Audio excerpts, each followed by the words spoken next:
அனைவருக்கும் வணக்கம். இந்த பதிவு எஸ்ஜிடி படிப்பவர்களுக்கான டெஸ்ட்டு தான் பார்த்துட்ருக்கோம். 10th ஃபஸ்ட்டு இயரில் 60 கேள்விகள் வரைக்கும் நம்ம டெஸ்ட்டாக பார்த்துட்டோம். உங்களுக்கு அந்த 60 கேள்விகளை பார்க்கணுன்னா கீழே லிங்க் இருக்கும், அதில் போயிட்டு ஆன்சர் ட்ரை பண்ணுங்கள். பிடிஎஃபோடு கொடுத்துட்ருக்கேன். இந்த கேள்வி பதிவுகளை நீங்கள் எடுத்து வச்சிங்க அப்படின்னா எக்ஸாம் அப்போ உங்களுக்கு ரிவைஸ் பண்ண ரொம்ப ரொம்ப பயனுள்ளதாக இருக்கும். கேள்விகள் இந்த மாதிரி தான் இருக்கும். இதுக்கு தகுந்த மாதிரி படிக்கணும் அப்படின்றதுக்காக தான் கொஷின்ஸ் கேட்குறேன். இல்லை இதை விடவும் நல்லா கேட்கலாம் அப்படின்னு உங்களுக்கு ஏதாவது மெத்தட் தோணுச்சுன்னா அதையும் கொஷின்ஸாக கொடுங்க. அந்த மாதிரியும் நம்ம அடுத்தடுத்த இயலில் ட்ரை பண்ணலாம்.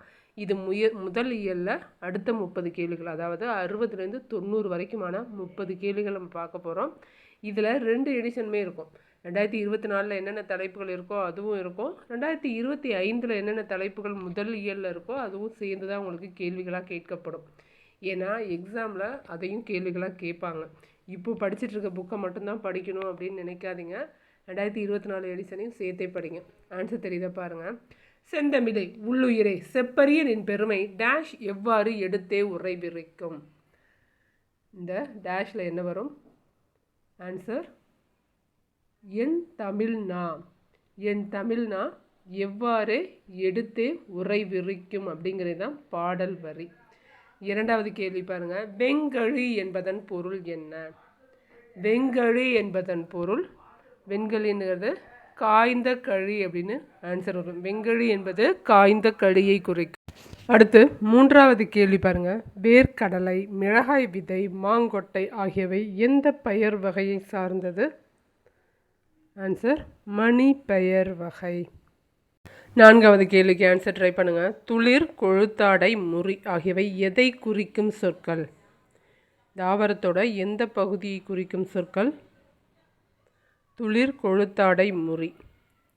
ஆன்சர் தாவரத்தின் நுனி பகுதியை குறிக்கும் சொற்கள். ஐந்தாவது கேள்வி. உண்டாயின் பிறர் உண்ணத் தருவேன், இல்லாயின் டேஷ் தட்டுவேன் என்பது கண்ணதாசனோட பாடல் வரி. உண்டாயின் பிறர் உண்ணத் தருவேன், இல்லாயின் யமர் இல்லம் தட்டுவேன். பாடலோட வரி யமர் இல்லம். நதியின் பிழை என்று நரும் புனலின்மை அற்றே பதியின் பிழை என்று பயந்து நம்மை புறந்தாள் என்ற பாடல் வரி யாரோடது? கம்பனா, வள்ளுவரா, பாரதியாரா? நதியின் பிழை என்று நரும்புணலின்மைங்கிறது கம்பனின் வரிகள். அடுத்து ஒரு பாடல் வருது, அந்த பாடலுக்கு யாருன்னு சொல்லுங்க பார்க்கலாம். நின்னை யான் வணங்குவதும் நீ என்னை வாழ்த்துவதும் அன்னை மகற்கிடையே அழகில்லை என்பதனால் என்ற பாடலில் அன்னை மற்றும் மகன் என குறிப்பிடப்படுபவர்கள் யார்? அன்னைன்னு யாரை சொல்கிறாரு இவர் அப்படின்னு கேட்குறாங்க. சொன்னது யார்? தமிழ் அன்னைன்னு சொல்கிறாரு கண்ணதாசன். கண்ணதாசன் வந்து தமிழை அவரோட அன்னைகிட்ட பேசுகிற மாதிரியே பேசியிருப்பார் இந்த பாடலில். அடுத்து என் தமிழ்னா என்பதை பிரித்து எழுத கிடைப்பது. என் தமிழ்னா எப்படி பிரிப்பீங்க? புக் பேக் கொஷினில் இருக்குது இது. எம் கூட்டல் தமிழ் கூட்டல் நா அப்படிங்கிறது தான் எம் தமிழ்னா.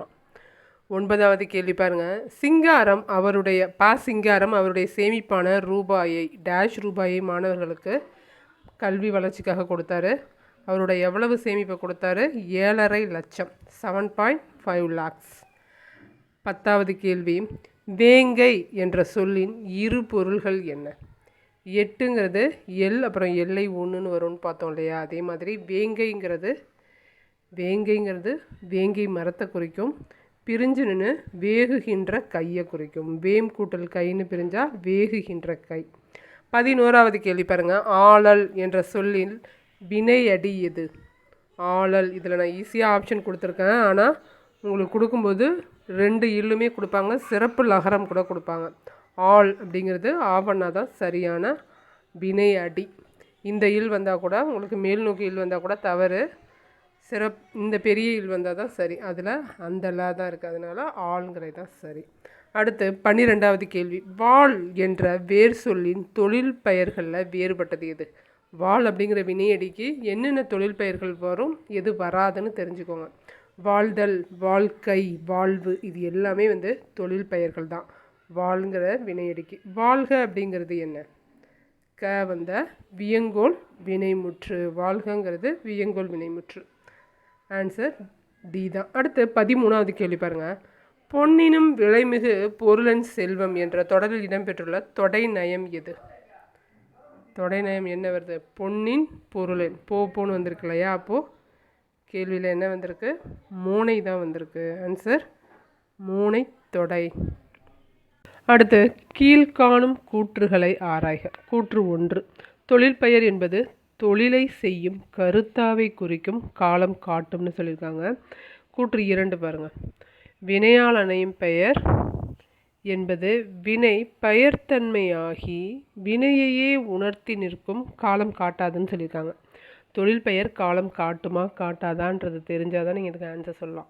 தொழில் பெயர் காலம் காட்டாது. இங்கே வினையால் அணையும் பெயருக்கு கொடுத்துருக்காங்க. தொழில் பெயர் காலம் காட்டும்னு சொல்லியிருப்பாங்க. அப்போ ரெண்டுமே தவறானது தான். 2 கூற்றுகளும் தவறானது. வினையால் அணையும் பெயர் தொழிலை செய்யும் கருத்தாவை குறிக்கும் காலம் காட்டும்னு சொல்லியிருந்தாங்கன்னா கரெக்டு. ரெண்டுத்தையும் மாற்றி கொடுத்துருக்காங்க. அதனால் 2 கூற்றுகளுமே தவறானது. அடுத்து கீழ்காணும் மேற்கோள்களில் சரியாக பொருந்தி உள்ளது கேட்டிருக்காங்க. காலையிலேயே மாலையும் வந்து விட்டது சொன்னது யார்? கீவா ஜெகநாதன். இவர் பல்துறை வித்தகர்னு சொன்னது சண்முக சுந்தரம்னு கொடுத்துருக்காங்க. அன்று கச்சேரியில் அவருடைய காதிலும் கம்மல் குரலிலும் கம்மல் சுப்புடுன்னு கொடுத்துருக்காங்க. இந்த 3த்தில் எது சரியாக பொருந்துனதுன்னு கேட்டிருக்காங்க. 3 பேரில் எது சரியாக பொருந்தி இருக்கு? 1ம் 3ம் தான் சரியாக பொருந்தி இருக்கு. இவர் பல்துறை வித்தகர் அப்படிங்கிறது தவறானது. யார் சொன்னது அப்படின்னு நீங்களே சொல்லுங்கள். சண்முக சுந்தரம் கிடையாது. ஆன்சர் 1 மற்றும் 3 சரி. அடுத்து 16வது கேள்வி பாருங்கள். கீழ்காணும் கூற்றுகளில் தவறானது. திருவள்ளுவர் பெயரில் முதல் தமிழ் கணினி உருவாக்கப்பட்டது. முதல் தமிழ் கணினி 1983ஆம் ஆண்டு செப்டம்பரில் உருவாக்கப்பட்டதுன்னு கொடுத்துருக்காங்க. முதல் தமிழ் கணினி தமிழ் மொழியை மட்டுமே கையாளக்கூடியதாக இருந்ததுன்னு கொடுத்துருக்காங்க. இந்த 3 கூற்றுகளில் தவறானது எது? ஆன்சர் தமிழ் மொழியை மட்டுமே கையாளக்கூடியதுங்கிறது தான் தவறு. பாக்கி 2ம் சரியானது. 17வது கேள்வி பாருங்கள். உவமையும் பொருளும் டேஷ் ஒளிவித்து ஒன்றென மாற்றின் அது உருவகம் ஆகும்னு தண்டி நூல் சொல்லுது. இந்த வரிகள் தண்டி நூலில் வர்றது. இந்த டேஷில் என்ன வரும்? உவமையும் பொருளும் வேற்றுமை ஒளிவித்தே. அடுத்து 18வது கேள்வி. கூற்றுகளில் தவறானது. டிசிஎம் டேட்டா ப்ரொடக்ஷன் நிறுவனம் தான் முதல்ல தமிழ் கணினியை உருவாக்குச்சு. இக்கணினி தமிழ் மொழியை மட்டுமே விவரங்களை உள்ளீடு செய்ய முடிந்ததுன்னு கொடுத்துருக்காங்க. தமிழ் மற்றும் ஆங்கிலம் ஆகிய 2 மொழிகளையும் இக்கணினி கையாளக்கூடியதாக இருந்ததுன்னு சொல்லியிருக்காங்க. இதில் எது தவறு? 2 மட்டும் தவறு. 2வது கூற்று தவறானது. அடுத்து கீழ்காணும் திருக்குறளில் இடம்பெற்றுள்ள அணி என்ன? புறந்தூய்மை நீரால் அமையும், அகந்தூய்மை வாய்மையால் காணப்படும். இதில் என்ன அணி வந்திருக்கு? எடுத்துக்காட்டு உவமை அணி வந்திருக்கு. போலங்கிறது வரல, அதனால் எடுத்துக்காட்டு உவமை அணி. இதே எடுத்துக்காட்டு உவமை அணியை உரைநடையில் பயன்படுத்துகையில் எவ்வாறு குறிப்பிடப்படுகிறதுன்னு கேட்டிருக்காங்க. உரைநடையில் எடுத்துக்காட்டு உவமை அணியை பயன்படுத்தணும் அப்படின்னா என்ன வரும்? இணை ஒப்புன்னு சொல்லுவாங்க. 20க்கு ஆன்சர் இணை ஒப்பு. 21வது கேள்வி. அவர் பேசாத நாள் உண்டா? குரல் கேட்காத ஊர் உண்டா? அவரிடம் சிக்கி திணறாத பழமைதான் உண்டா? எதை கண்டு அவர் திகைத்தார்? எதை கண்டு அவர் திகைத்தார் அப்படின்னு பெரியாரை பற்றி பேசுகிறாங்க.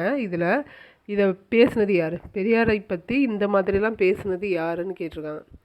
பெரியாரை பற்றி பேசியவர் அறிஞர் அண்ணா. வெற்றிச்சாறு கிடைத்து விட்டது உண்டு மகிழ், இதோ உன் புன்னகைதான் அதற்கு சான்று அப்படிங்கிறதும் அண்ணாவோட வரிகள் தான். கீழ்காணும் சொல் இணைகளில் தவறானது எது?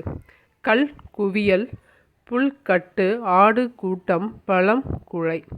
பழம் குழைன்னு வந்திருக்கு. எது சரியானது எது தவறானதுன்னு கேட்டிருக்காங்க. இந்த 4த்தில் 1 தவறு. எது அப்படின்னா ஆட்டு மந்தைன்னு வரணும், ஆடு கூட்டம்னு கொடுத்துருக்காங்க. இது புக் பேக்கில் உள்ளதுதான். 4ம் 2ம் சொல்லுக்குருதி என்ற தொடரில் இடம்பெற்றுள்ள தமிழ் எண் பெயரை சரியாக சொல்லுங்கள். அதாவது 4, 2 என்ன தமிழ் பெயர் வரும்? 4க்கு 2க்கு 2க்கு ஊங்கிறது வரும்.